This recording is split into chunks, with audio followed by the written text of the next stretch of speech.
민수기 5장. 주께서 모세에게 말씀하셨다. 너는 이스라엘 백성들에게 명하여 악성 피부병 환자와 몸에서 피나 고름이 흘러나오는 사람, 시체를 만져서 부정탄 사람은 진영에서 내보내게 하여라. 남자든 여자든 모두 진영 밖으로 내보내어 내가 너희와 함께 살고 있는 이 진영을 더럽히는 일이 없도록 하여라. 이스라엘 백성은 주께서 모세에게 지시하신 대로 부정한 사람들을 진영에서 모두 내보냈다. 주께서 모세에게 말씀하셨다. 이스라엘 백성에게 일러라. 남자든 여자든 주의 뜻을 거슬러 다른 사람에게 잘못한 일이 있는 자는 자기가 저지른 잘못을 자백하고 자신이 끼친 손해에게 5분의 1을 더 얹어서 갚아주게 하여라. 잘못에 대해 배상을 받을 만한 가까운 친척이 없는 경우 그 배상액을 주께 바쳐야 하고 이것은 제사장의 몫이 된다. 속죄를 위해 함께 바쳐야 하는 수량 한 마리도 제사장의 몫이다. 이스라엘 백성이 가져오는 거룩한 예물들은 모두 제사장의 몫이다. 각자가 가져온 거룩한 예물은 그 사람 자신의 것이지만 이렇게 각 사람이 특별히 구별하여 바치는 제물은 무엇이든지 제사장의 몫이 된다. 주께서 모세에게 말씀하셨다. 이스라엘 백성에게 일러라.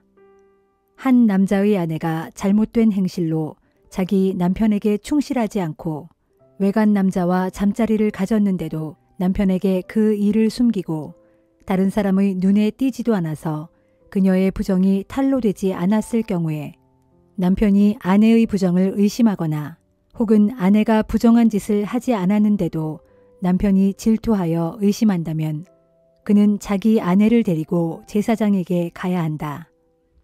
그는 아내의 몫으로 보릿가루 10분의 1 에바를 예물로 가져가야 하며 이 예물에는 기름을 붓거나 향을 얹으면 안 된다.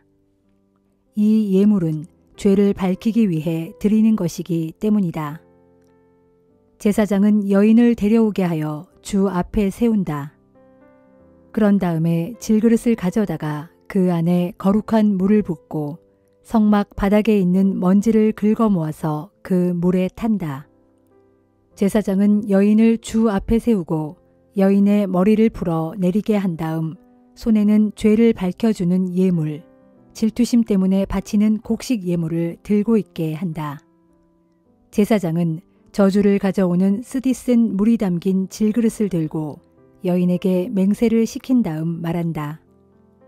그대는 외간 남자와 잠자리를 같이 한 적이 있는가? 지금의 남편과 결혼 상태에 있는데도 남편을 배반하여 몸을 더럽힌 일이 있는가? 그런 일이 없다면 저주를 가져오는 이 쓰디 쓴 물이 너에게 아무 해도 끼치지 않을 것이다. 그러나 네가 남편을 버젓이 두고도 외간 남자와 잠자리를 가져 몸을 더럽힌 적이 있다면 이때 제사장은 그 여인에게 저주를 받아도 좋다는 맹세를 하게 한다. 주께서는 너의 하체를 못쓰게 만들고 배를 퉁퉁 붓게 하셔서 내 백성들로 하여금 너를 저주하고 비난하게 하실 것이다. 저주를 가져오는 이 쓰디 쓴 물이 네 몸에 들어가서 네 배를 퉁퉁 붓게 만들고 네 하체를 못쓰게 만들 것이다. 제사장이 이렇게 맹세를 시키면 여인은 아멘 그렇게 되소서 라고 대답한다. 제사장은 이런 저주의 말을 두루마리에 써서 쓰디 쓴 물에 담갔다가 꺼낸다. 그런 다음 저주를 가져오는 물을 여인에게 마시게 한다. 물이 여인의 뱃속으로 들어가면 여인은 고통을 겪게 된다. 제사장은 여인에게 물을 마시게 하기 전에 먼저 여인이 들고 있는 예물을 건네받아 주 앞에서 흔든 다음 주께 바친다. 그리고는 예물을 바친다는 표시로 곡식을 한 움큼 움켜내어 제단 위에서 불에 태운다. 그렇게 한 다음 여인에게 물을 마시게 한다. 여인이 남편을 두고도 외간 남자와 잠자리를 가져 몸을 더럽혔다면 여인은 쓰라린 고통과 함께 배가 부풀어 오를 것이고 하체를 못쓰게 될 것이다. 그리하여 그 여인은 백성들에게 저주를 받게 될 것이다. 그러나 여인이 제 몸을 더럽힌 일이 없어서 부정을 저지르지 않았다면 그 여인은 어떤 해도 받지 않을 것이며 아이를 가질 수 있을 것이다. 이 법은 남편을 버젓이 두고도 아내가 외간 남자와 잠자리를 가져 몸을 더럽혔을 경우와 아내가 남편에게 의심받을 만한 행동을 했을 때 적용된다. 남편이 아내를 주 앞에 데리고 가면 제사장은 이 법에 따라 여인을 다루어야 한다. 남편이 자기 아내에 대해서 이렇게 행하여도 남편에게는 잘못이 없다. 그러나 만일 아내에게 죄가 있다면 그녀는 죄의 대가를 마땅히 받게 될 것이다.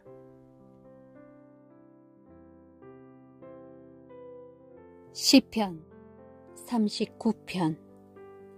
내가 마음속으로 다짐하기를 내가 내 길을 잘 살펴서 내 혀를 함부로 놀려 절대로 죄짓지 말아야지.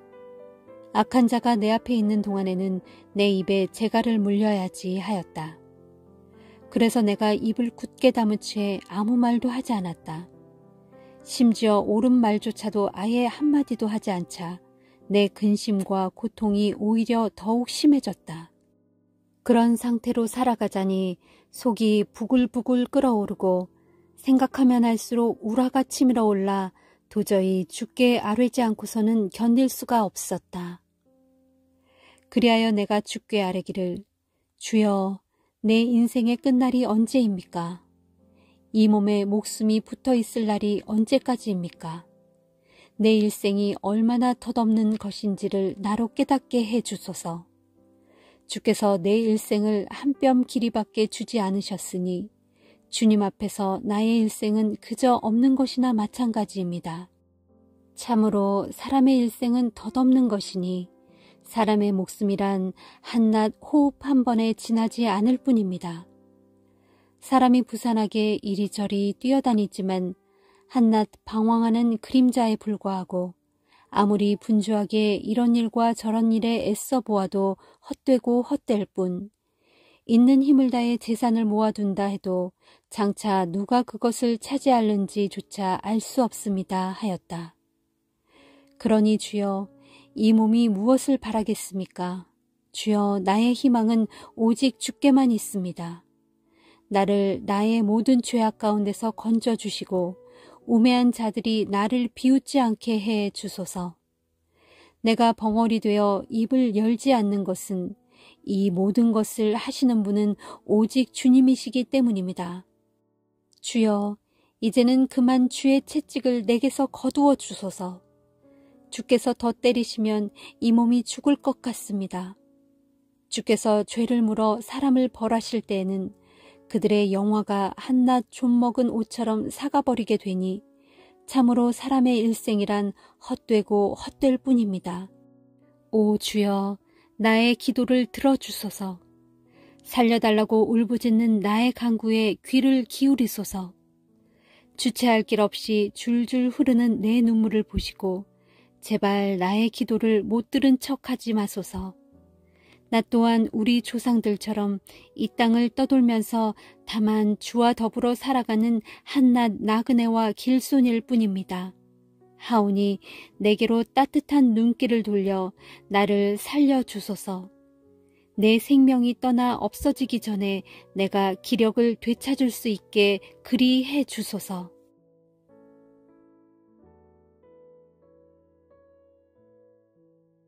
아가서 3장. 신부. 나는 밤마다 임 그리며 잠자리에 들건만 밤새도록 아무리 임을 찾아도 찾을 수가 없네요. 이제 잠자리에서 일어나 내 임을 꼭 찾아보리라고 마음먹고 성안을 이리저리 돌아다녔네. 이 거리와 저 거리, 이 골목과 저 골목을 정신없이 헤매며 샅샅이 뒤졌지만 온 성읍 어디에서도 사랑하는 내 임은 보이지 않네요. 그러다가 성안을 순찰하는 야경꾼들을 만나 그들을 붙잡고 물어보았어요. 사랑하는 내 임을 혹 못 보셨나요? 그런데 그들을 지나치자마자 그토록 그리던 내 사랑하는 임을 만났네요. 행여 놓칠세라. 나는 내 임의 손을 꼭 붙들고 내 친정집, 나의 어머니 집으로 데려갔어요. 어머니가 날 낳으신 그 방으로 들어갔답니다. 예루살렘의 아가씨들아, 내가 간절히 부탁한다. 초원의 암노루와 들사슴을 조심조심 보호하듯 제발 우리의 사랑을 방해하지 말아다오. 우리가 마음껏 사랑한 후에 스스로 일어나기 전까지는 절대로 우리를 흔들어 깨우지 말아다오. 친구들 혹은 예루살렘의 아가씨들, 연기기둥 힘차게 치솟아오르듯 적이 거친 들판을 헤치며 상인들의 온갖 향품들로 만든 모략과 유향의 향기를 흩날리며 이리로 다가오고 있는 저 사람은 누구인가? 보라, 저것은 솔로몬이 탄 가마로구나. 이스라엘의 문 용사들 가운데서도 빼어난 용사 60명이 그를 사방에서 호위하고 있구나. 호위 군사들은 모두들 칼로 무장했구나. 손에 칼을 쥔 그들은 하나같이 칼을 잘 쓰는 군사들, 전쟁에 능한 탁월한 용사들이로구나. 그들은 밤중에라도 적의 기습을 언제든 물리치려고 모두들 허리에 단단히 칼을 차고 있구나. 솔로몬 왕은 자신을 위해 그 가마를 특별히 레바논의 나무로 만들었구나. 그 기둥은 은이요, 바닥은 금으로 만들었구나. 앉은 자리에는 자주색 방석을 깔았고 가마 안은 예루살렘의 아가씨들이 사랑으로 정성껏 술을 놓았구나. 시온의 딸들아, 모두들 어서 나와 솔로몬 왕을 보려무나. 오늘은 왕의 결혼식 날, 그의 마음이 한껏 즐겁고 기쁜 날. 왕은 그분의 어머니가 만들어준 화관을 머리에 쓰고 있구나.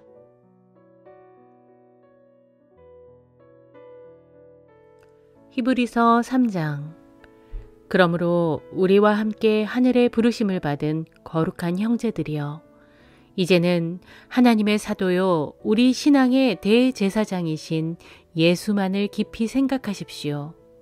이 예수께서는 일찍이 모세가 하나님의 온 집안에 충실했듯이 자신을 세우신 분께 충실하셨습니다. 그러나 집을 지은 건축자가 집 자체보다 더 영예로운 것과 마찬가지로 예수께서는 모세보다 훨씬 더 큰 영광을 받으시기에 지극히 합당하신 분이십니다. 모든 집마다 그 집을 지은 사람이 있듯이 온 세상 만물을 지으신 분이 계시는데 그분은 곧 하나님이십니다. 모세는 종으로서 하나님의 온 집에서 충실히 일함으로써 장차 하나님께서 말씀하실 것들의 증인이 되었습니다. 그러나 그리스도께서는 아들로서 하나님의 온 집안을 충실히 다스린 분이십니다. 우리가 그 소망을 굳게 붙든 채 확신과 긍지를 갖고 살아간다면 우리는 하나님의 집안 사람들입니다. 그래서 성령께서는 이렇게 말씀하셨습니다. 오늘날 너희가 그의 음성을 듣는다면 너희 조상들이 광야에서 시험받던 기간에 반역했던 것처럼 너희 마음을 완고하게 하여 고집을 부리지 말아라. 너희 조상들은 거기 광야에서 나를 줄곧 시험하면서 40년 동안이나 내가 한 일을 지켜보았다. 그 때문에 나는 너희 조상들을 향해 분노하면서 이렇게 말하였다. 그들의 마음은 항상 곁길로 빗나가 있어서 나의 법도를 알지 못하였다. 이처럼 내가 너희 조상들에게 진노해서 맹세한 것처럼 그들은 결코 내가 약속한 안식처에 들어가지 못할 것이다.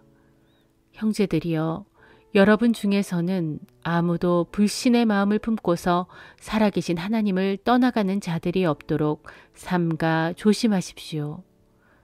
도리어 여러분은 오늘이라고 말할 수 있는 매일의 그날 동안에 서로 권면하고 격려하여 아무도 죄의 유혹에 빠져 마음이 완고해지는 일이 없도록 하십시오. 우리가 처음에 가졌던 믿음의 확신을 끝까지 잘 유지한다면 우리는 그리스도께서 주시는 모든 복을 넉넉히 받아 누릴 수 있을 것입니다. 성경에 보면 오늘 너희가 그의 음성을 듣거든 너희 조상이 반역을 했듯이 그렇게 완고한 마음으로 고집을 부리지 말아라 하는 말씀이 있는데 과연 그의 음성을 듣고서도 하나님을 거역한 자들이 누구였습니까? 모세의 인도에 따라 이집트에서 나온 사람들이 모두 그랬지 않습니까?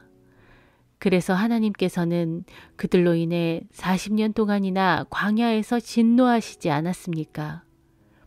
즉 죄를 짓고 광야에서 죽어 시체가 되어야 했던 그 사람들에게 하나님께서 진노하셨던 것이 아닙니까? 또 하나님께서 누구를 향해 자신이 주신 안식처인 그 약속의 땅에 들여보내지 않겠다고 맹세하며 말씀하셨습니까? 바로 하나님께 순종하지 않은 그 사람들에게 하신 말씀이 아니었습니까? 이로써 우리는 그들이 그 약속의 땅에 들어가지 못한 것은 결국 그들의 불신앙 때문이었음을 알 수 있습니다.